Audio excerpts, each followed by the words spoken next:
This is the final game of the top 8 cut at the Portland Cornerstone Event held at FAB Foundry.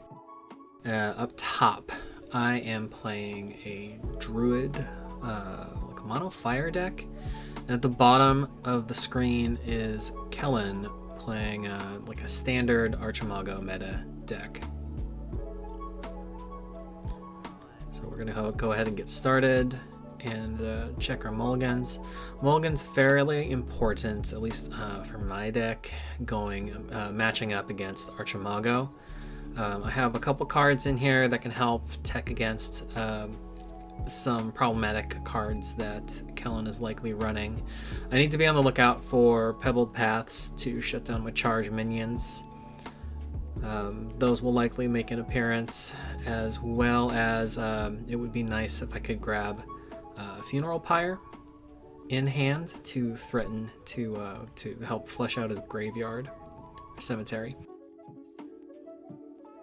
So in a perfect world, I'd be able to take a mulligan, try to dig for maybe a sinkhole to start the game, and then possibly a Funeral Pyre. I think I start my hand. My hand is off screen, but I'm pretty sure I start my hand in this game with a Funeral Pyre in hand. So I mulliganed one site to try to dig for a sinkhole, which I did not find. Kellen starting his turn. Looks like he's playing Ruin, and then passing turn. So starting his Threshold Fixing early. Starting my turn here. Spell for turn, and playing out a Forge, creating the token for 1, summoning Tawny, and passing turn. So always a fairly decent start with Druid, creating a Lance for Tawny on turn 1, gives Tawny the ability to threaten, and forces them to want to remove Tawny as soon as possible to take care of that. Turn 2, Kellen hits probably a pretty ideal play out here. He's got a Pebbled Path as his second sight into the center of the board, followed by a Kettletop Leprechaun for his 2-drop. So the Kettletop Leprechaun can, provide a speed bump early game for him, as well as letting him ramp into that additional sight draw that he wants for free, basically, for removing that minion. Turn 2, I play a Desert, ping the Kettletop for 1, fly Tawny to the desert. 2 mana in my mana pool. I can't make use of it, so I pass the turn.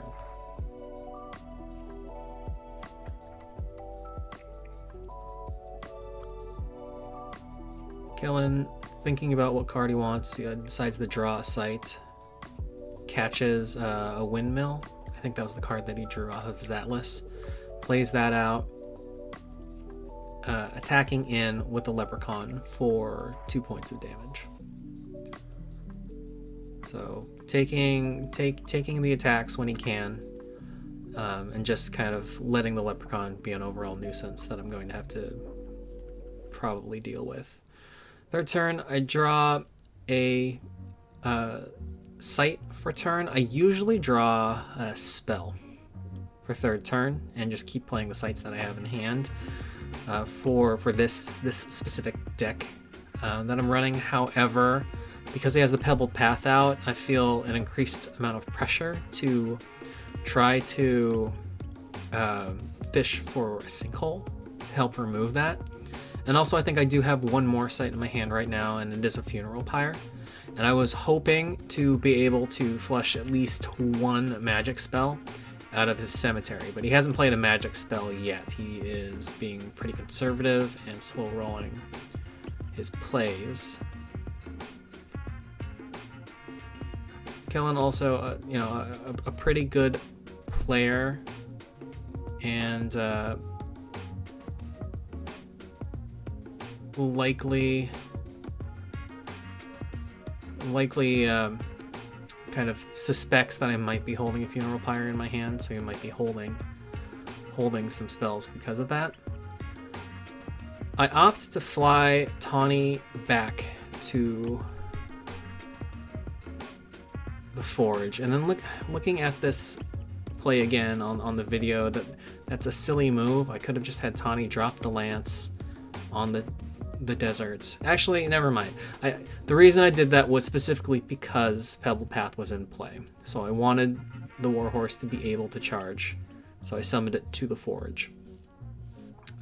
So I flew Tawny back to drop the lance, charged with the Warhorse to remove the Leprechaun. Kellen does get his sight draw, but I remove that from the board and then put the Warhorse into attack position for the next turn. Third sight, playing a forge, creating a token, just because I have 1 mana left in my pool for that turn, and then passing turn. I thought it would be pretty unlikely that Kellen would be able to pick up that lance on his turn. And Kellen has no plays, just played out of sight and passed turn. So he's got a handful of cards, as Archimago typically does. And I mean, the best you can do when you're playing against this meta build for Archimago is to just keep applying pressure wherever and whenever you can, get them to spend their cards down, and hope that you can just win.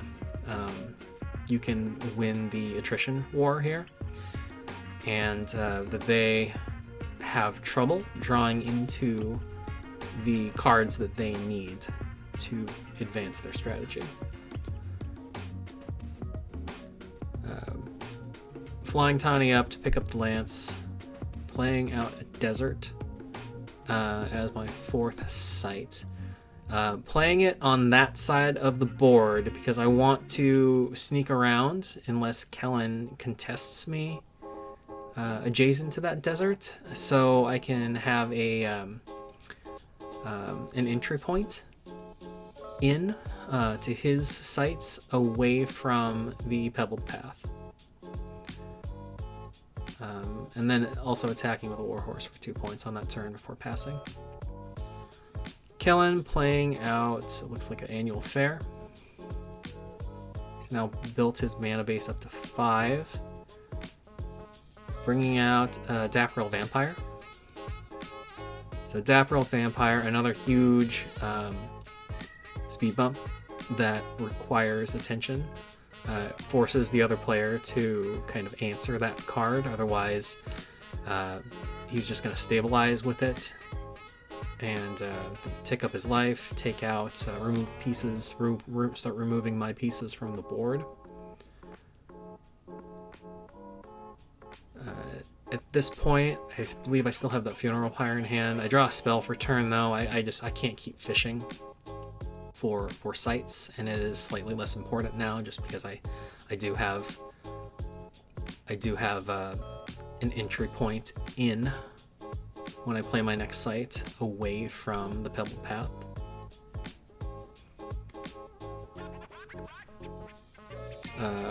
Moving Tawny diagonally to the site that the Warhorse is on, dropping the lance, picking up the lance with the Warhorse.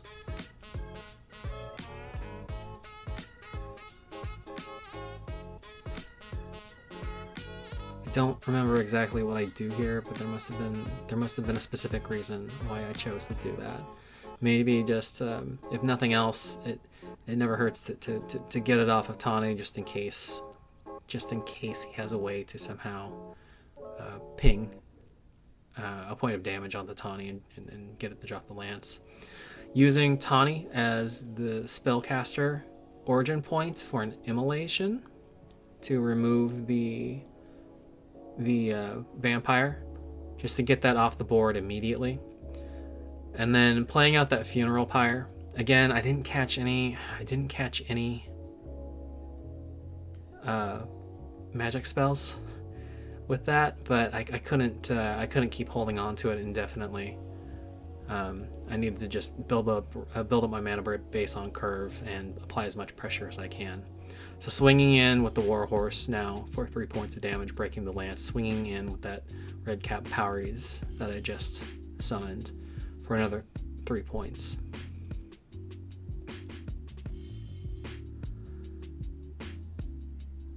Kellen responding with Poison Nova. So again, it's just like I said, he's got a handful of cards. This meta build for Archimago does a very good job of just like clearing board, removing threats, setting up speed bumps, buying you the time that you need to hit your divine heals, hit your Craterize, which is not always but frequently the win condition for the deck, and then just doing any sort of incidental chip damage that it can along the way.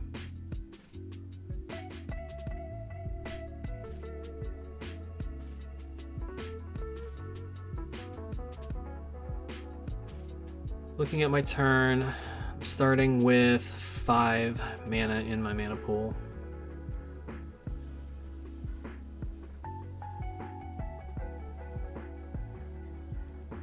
Tapping Druid, likely for another site.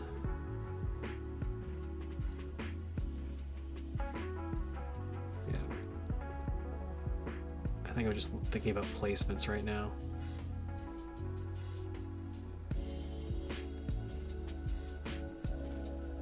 So tapping for the desert. Can't make use of the Genesis effect, but it will resummon Tawny.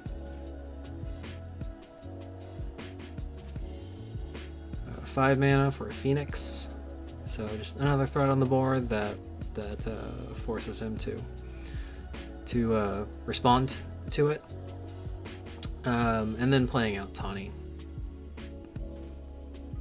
Again, trying to spread them out a little bit as best I can, just in case he has any other AoE effects that he could employ. There's a low chance that he would have another Poison Nova, but it's also in his cemetery, and he could play it back if he gets enough magic in there. Instead, equally good, he plays out an Infiltrate onto the Phoenix to kind of neutralize that threat, as well as playing the first Divine Heal of the game, taking him back up 7 points. So at this point now, he has three magic spells in his cemetery. He's got it loaded with the Divine Heal and Infiltrate, Poison Nova. Pretty good position for the Archimago player to be sitting at here. Starting my turn again, 6 mana base, so pretty robust mana base at this point.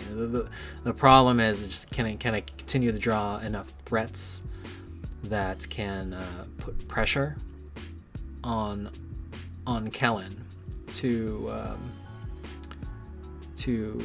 continue to chip away at his health total here and overcome the recursion that he has in his cemetery and will continue to get from his cemetery. Opting to take a step forward with my Druid just to kind of reposition here and get it into a position where it would be more useful on a flip, attacking with Tawny for a point of damage, and playing Colicky Dragonet. End of turn, the Colicky will fire its projectile and ping Archimago for a point of damage. The Dragonet adjacent to the Phoenix, giving Kellen an opportunity to remove the Dragonet with the Phoenix if he wants to. I mean, there's a very there's a very low chance that that's how he would opt to do that, since the Phoenix would survive and the Colicky would not. But I wanted to play that onto the board to give him that option to do it instead. But instead, he's playing out Common Sense for a Firebolt. and then casting the Firebolt to remove the Dragonet.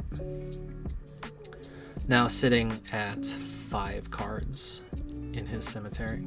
5 magic cards in his cemetery.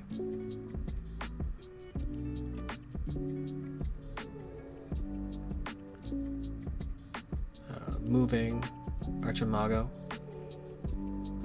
And then paying 3 to recast the Firebolt to take out Tawny.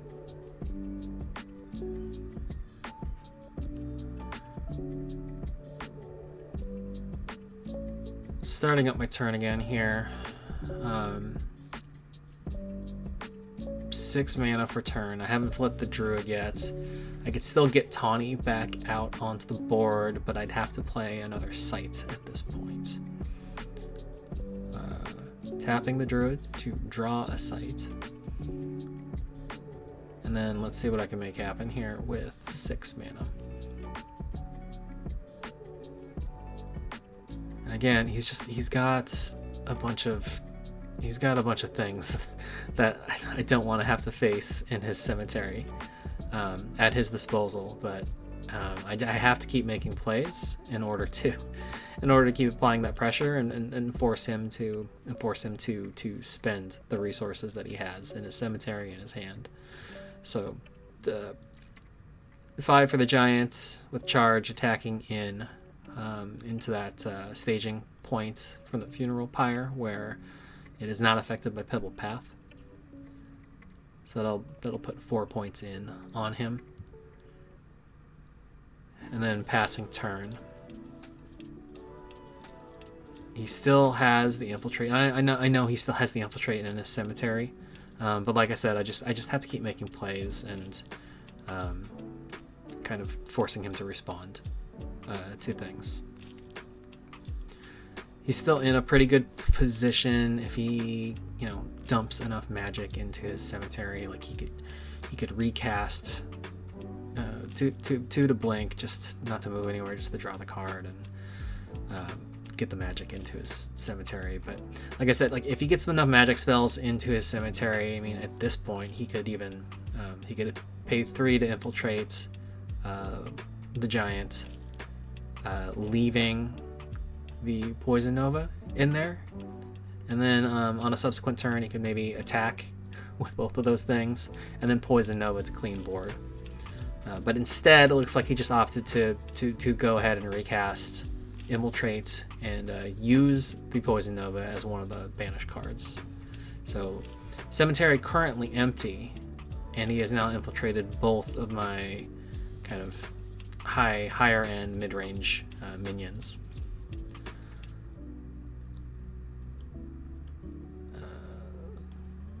Beginning my next turn here, at this point I opt to flip the Druid to get Bruin out.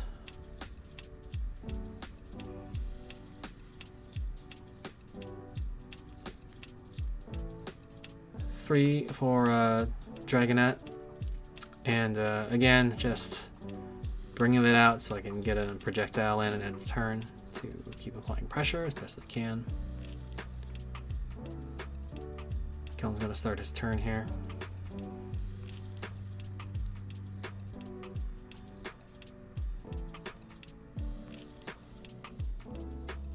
Tapping for another Pebble Path. Playing that down into the corner to shut off my entry point in with charge minions from the Funeral Pyre.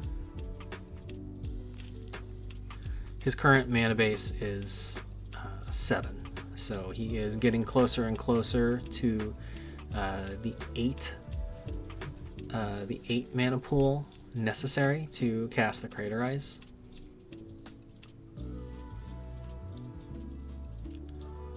Kellen's thinking about looks like he was thinking about attacking in with the giant, but decided not to.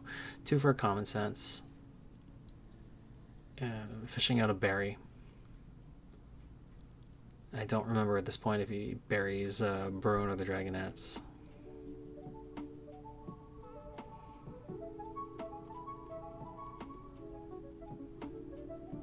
is going to opt to bury Brune.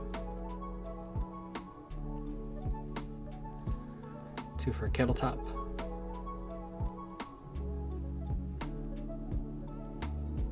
And again, like the Kettle Top, just another roadblock. It buys him a turn with the Dragonettes. It ramps him another card from the Atlas deck, which is what he wants. I mean, in addition to needing 8 mana base, right? When you cast Craterize, you also need to discard a site from hand. So you also have to have that card in hand as well.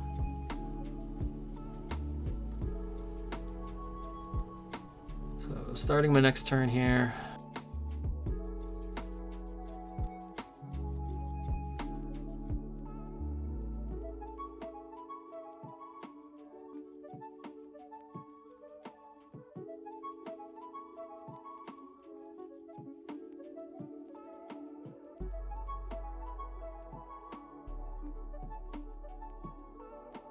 Six mana base for turn.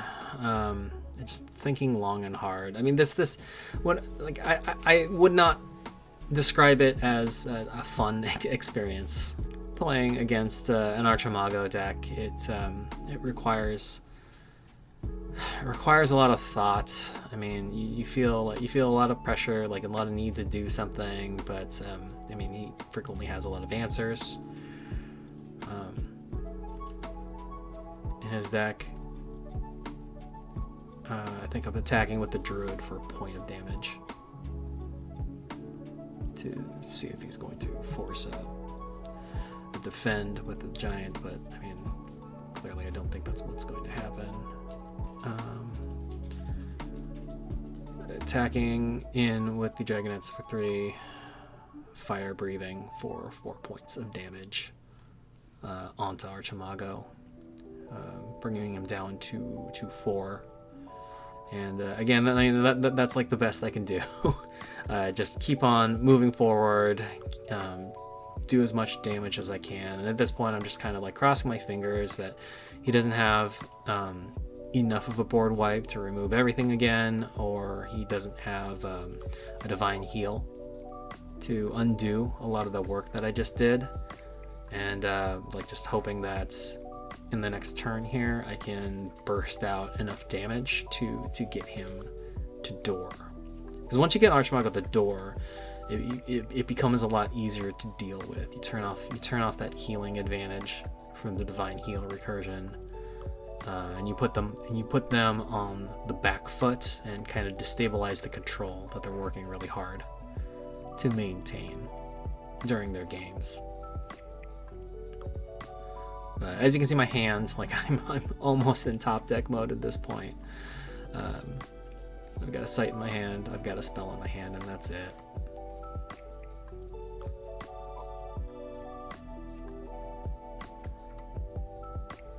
And there's Kellen with another divine heal. So a divine heal for 7 points. 7 points up. Playing a blink to move Archimago. Reminding Kellen that Archimago takes point of damage from a sight because the Druid is flipped.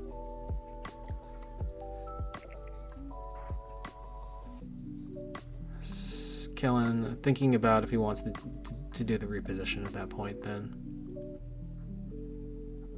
if it's worth it to him. And it looks like he opted to stay put instead.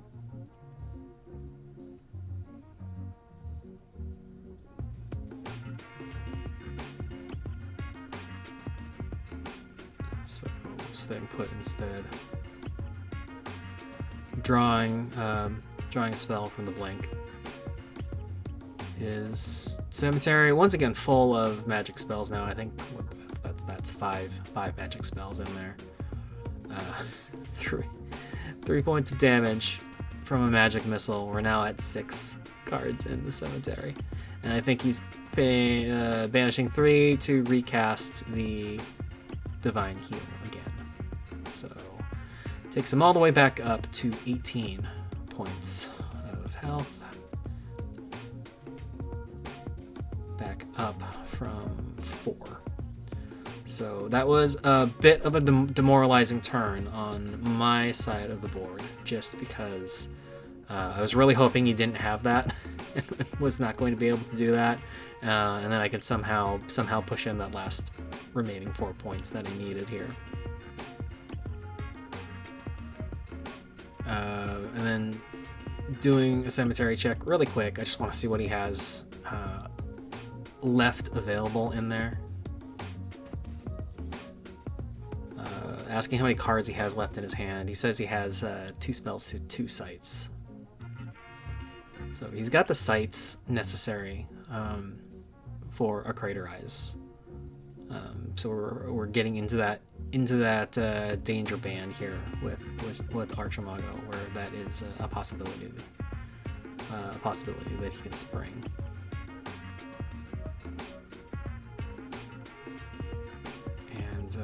And at this point, with my avatar, I think I'm just debating whether or not to attack in for another point of damage.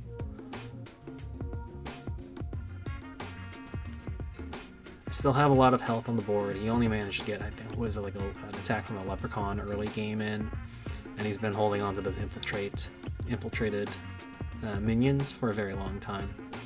I table that for now. Play Morgana for 3 mana. I think that's what, three mana left. I needed to generate some card options here.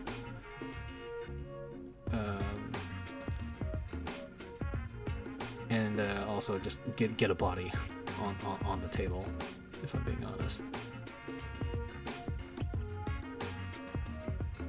So, I mean, very unlikely Morgana sticks around for another turn. He still has a berry in his cemetery, and once I cast the spell from her hand, Stealth's gonna drop.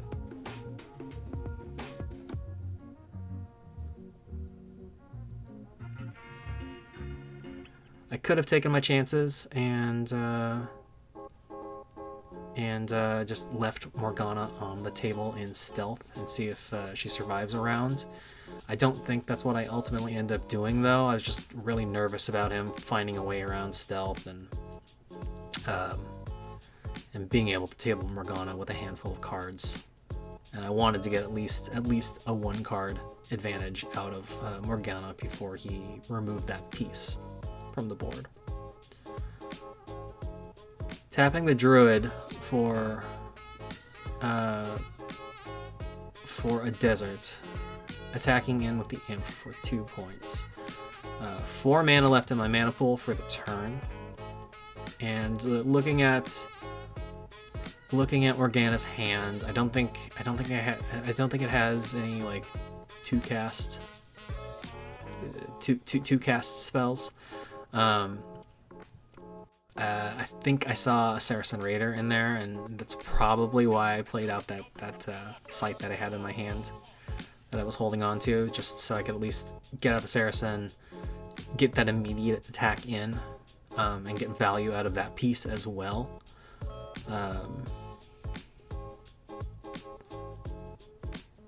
Or actually, I can't get the attack in on that.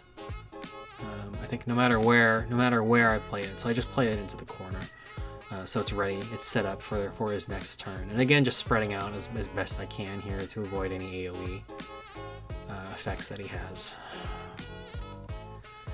His turn, he plays. It looks like he was thinking about playing a Field of Camelon.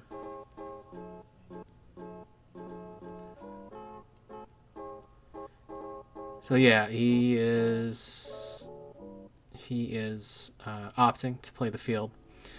He has to choose one of his infiltrated minions to remove from the board. So we're going to go and do that. He's removing the Phoenix, which is an interesting choice. I think I would have opted to keep the Phoenix and removed Blunderbore instead, but he might have liked the positioning on Blunderbore more for some reason.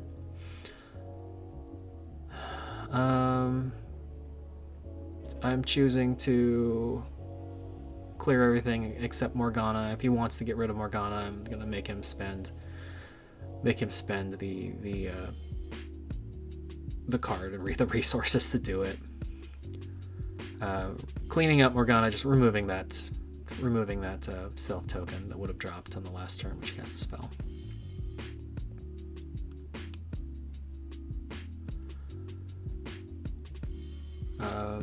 Kellen, I think you played a Power of Flight a moment ago there to cycle, get him out of magic spell into the cemetery, and draw a card. And he plays Great Famine. Great Famine to remove Morgana and send her remaining hand of cards into the cemetery. Passing turn to me. I've got 2 cards in my hand. I think it's a Warhorse and a Minor Explosion. There's the Warhorse. I once again have a staging area to do a charge attack on the far end of the board now, thanks to those Fields of Camelon. So attack for 3 points of damage, and move with the Druid and attack for a point of damage. I need to just continue to do some damage every turn. Continue to put as much pressure, like what pressure I am able to generate on him. And kind of at this point, it's just like, like you get yourself into some of these positions with these matchups, with these specific meta decks, and you play the best. You play the best with what you have available to you, and either they have the answers that they need, and they have the card draws that they need, or they don't. So he's playing a Browse for 7. Probably not great for me. 7 card digging 7 cards gives him a lot of discovery there. So he could dig, he could find a Craterize, he could find a Divine Heal. A lot of options.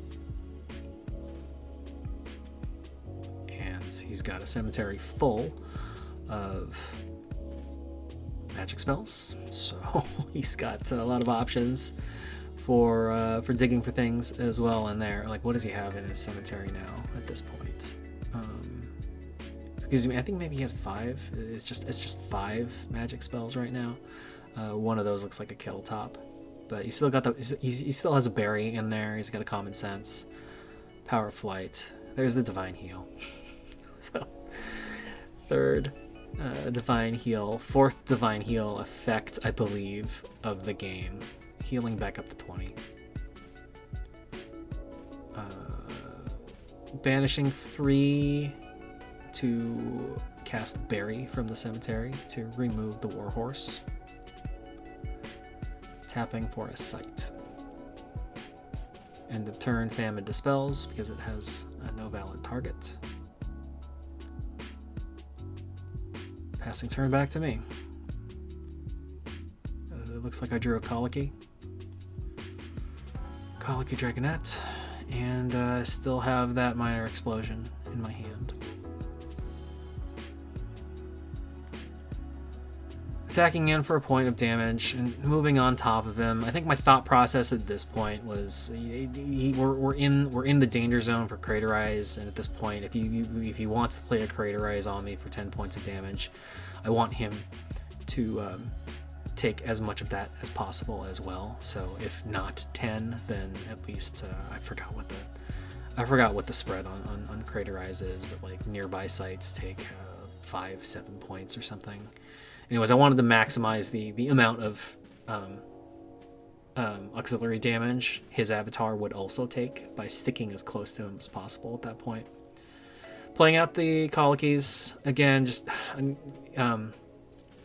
they're in a position where they can attack next turn, and then unless they get removed from the board, and then when they come in, it's at least another point of damage into him with the projectile.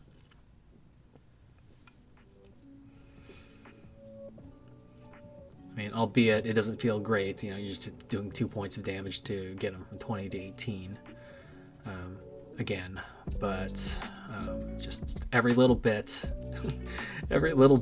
is important to start chipping away again. I don't remember what he still has in his cemetery for magic spells now. One of those cards is the Leprechaun. He might only have 2 magic spells right now. Yeah, he's got Divine Heal. He's got I'm drawing a blank. I just saw the card too.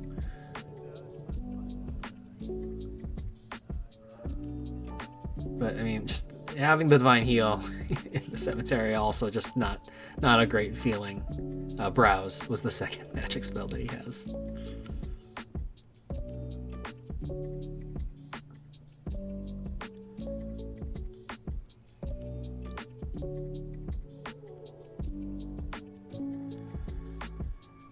Going tapping for another site. It is Gnome Hollow.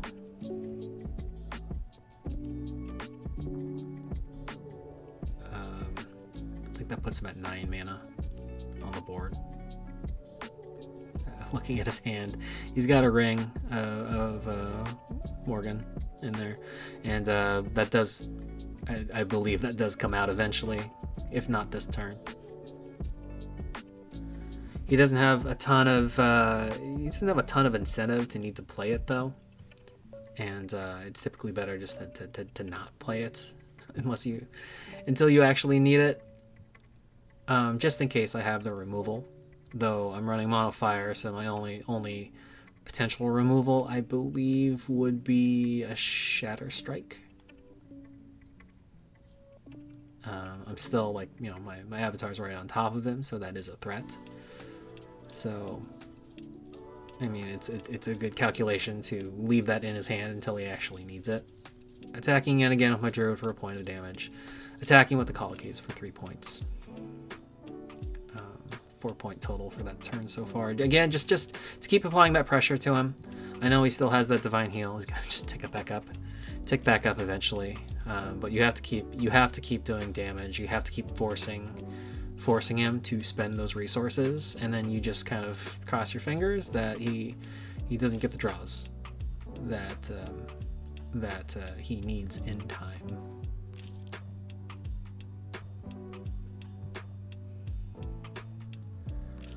So passing turn, I think at this point in my hand, I'm trying to remember, I think I have a Lava Flow in my hand as well, and a Minor Explosion.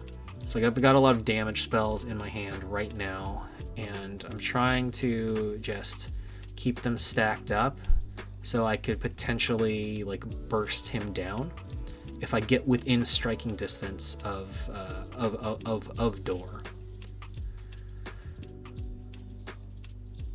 So there's the ring. He's going to play a Minor Explosion, or a Major Explosion, excuse me, to take out the Colicky.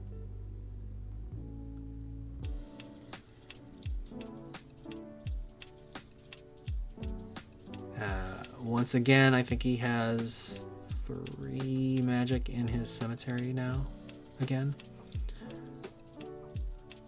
choosing to move with his avatar, taking a point of damage. I think he's a little more emboldened to make those repositions now because he's got the ring out, and will likely just start pinging for a minimum of 1 point of healing and damage per turn on subsequent turns here.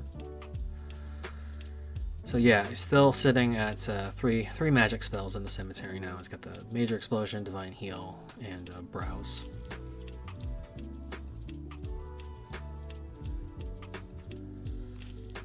Then I've got a good number of, like I said, damage spells in my hand, plus that card that I drew this turn. I don't remember what it was, but I think it is a Phoenix.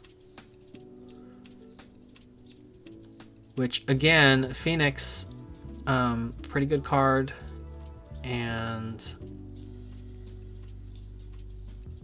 it was, I think in my head I was thinking if I can get it into a position, if I can get an attack or 2 in with the Phoenix, get it into position in a way that I can maybe cast a Lava Flow to boost the Phoenix and also tag his avatar simultaneously, I might be able to generate the amount of damage burst that I need to get him to door. That was my only thought process. But I mean, I summoned the Phoenix pretty far away just because I was a little nervous about getting too close with it. I probably could have played it a little closer. I don't know. I think I was just being paranoid at that point.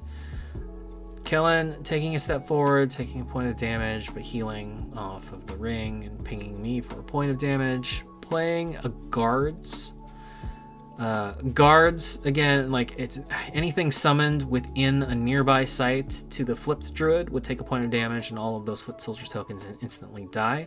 But he does get the 3 foot soldier tokens on my sites because he took that step forward to change the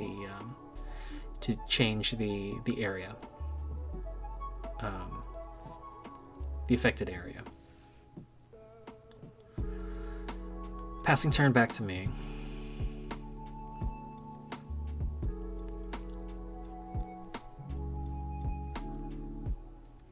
And it looks like it looks like he went ahead and recast the Divine Heal again from the cemetery by banishing more cards. So again, I think what did I say last time? 4th, so this was the 5th Divine Heal for the game. Back up to 20. He's been chipping away at me now because of that ring, so I'm down to 15, and he's getting me close enough to where I think likely he is.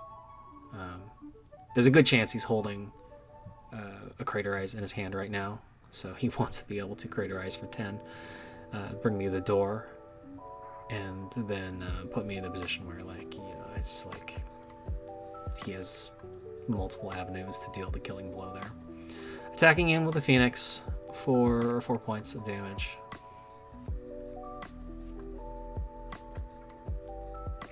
I probably shouldn't have been so timid with my placement on the Phoenix. I mean, I probably should have attacked diagonally just so it was closer to his avatar. To employ that strategy, that like I said before, that is what I kind of what I was kind of pushing around in my mind during this match was, if I can get the Phoenix into position, kind of attack a site or two along the way to get him down, and then if I can get that lava flow off and tag both the Phoenix and him to power up the Phoenix, and then burst him down for a large sum of damage, that might be enough to get him to door unexpectedly. Taking another step forward and attacking. Kellen, I think, briefly considering blocking with defending with one of the foot soldier tokens, but then remembering that it can't move into the site, otherwise it dies.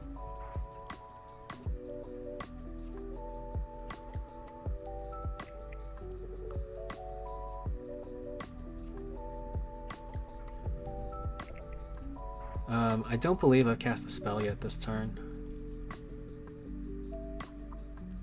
Sitting at 7 mana at this point.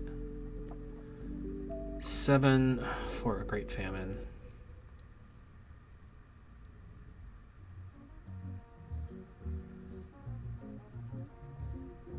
7 for a Great Famine to start clearing out these foot soldier tokens. Honestly, I don't know. Looking back at this game, what I probably should have done is just forced it on the forced it into an aura area that would affect the giant, force the giant off the board anyways. At this point, it's probably a greater threat to him, to me, than it is for him. So better to just remove that piece from the equation.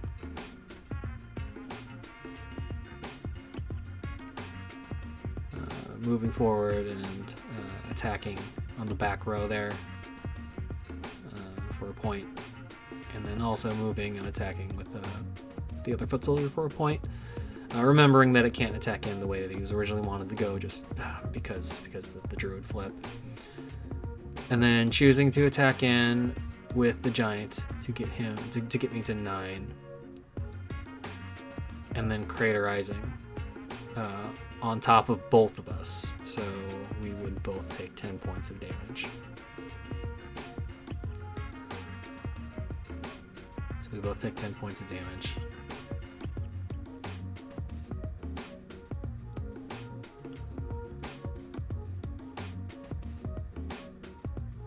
Flipping the site destroys the site there.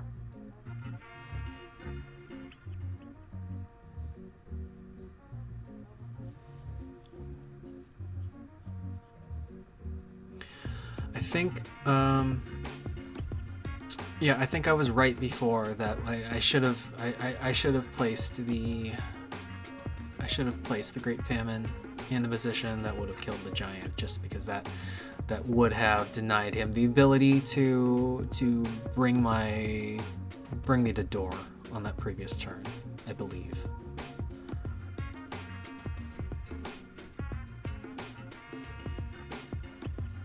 And looks like he's got a number of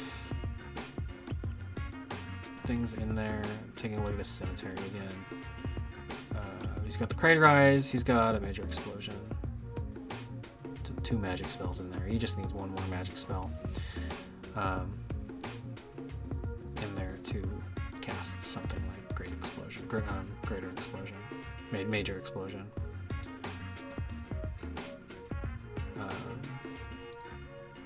At this point in the game, I believe that we had both forgotten kind of how Craterize worked, and I wasn't paying attention particularly, and Kellen had originally thought that Craterize, when it goes off the site that it impacts, destroys everything on the site, including artifacts. So that's why he put the ring into the cemetery, and I didn't question that at the time, just because this was late. This was late in the day. I think this was like between like 8 p.m. and 9 p.m. This was our 8th round of playing sorcery, and for top 8. So we were both tired, and we were entering end game here.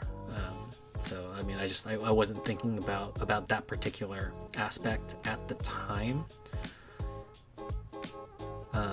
And it becomes important because basically the fact that the ring still exists kind of prevents me from being able to stabilize here and not die on the next turn.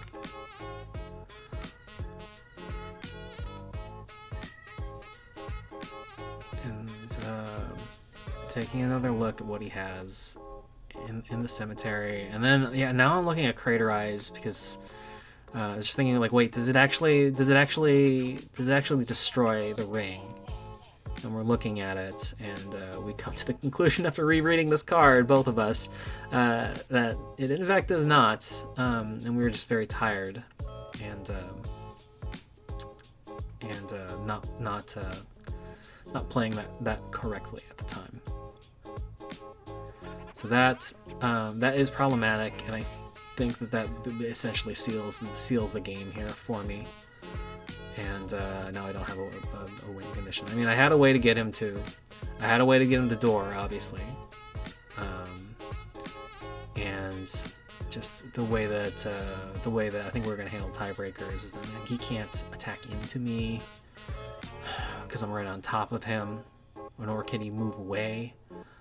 Just because, I mean, we can't simultaneously both deal damage and kill ourselves, and in a tie.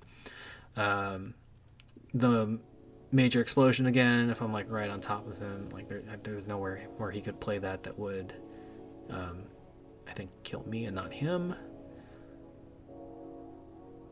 And if I just if I had a way to deal with the ring, if I had a Shatter Strike to destroy it, or if I had I think a Courtesan Thace to take control of his next turn, I could have pulled out a win from this game, but unfortunately I didn't have the tools that I needed, and the win goes to Kellen with Archimago.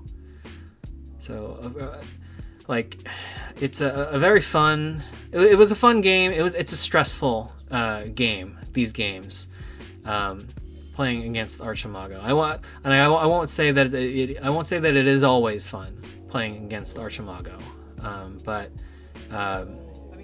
you know, I felt like, you know, I did the best. I did the best that I could against the deck and against Kellen with what I had. And I came close, and it just unfortunately just wasn't enough. Wasn't enough to close it out. So that concludes our coverage of the Portland Cornerstone Event at FAB Foundry in 2025. Kellen is the winner. The finals, the top 8. And I hope you guys enjoyed this series of games. It was a very fun day. It was a very fun event. I had taken some time off from the game for a couple months just because I did not like the way that the company had handled the release of the Dragonlord product, and kind of like how the community kind of and the market kind of interacted with that product. But I mean, we're getting further and further away from that now, and you know, just like it is what it is. The game's still fun, and it sounds like they probably won't take on too many of those projects and kind of handle releases like that too much in the future if they can avoid it. So yeah, we're looking forward to the future of sorcery and what that brings.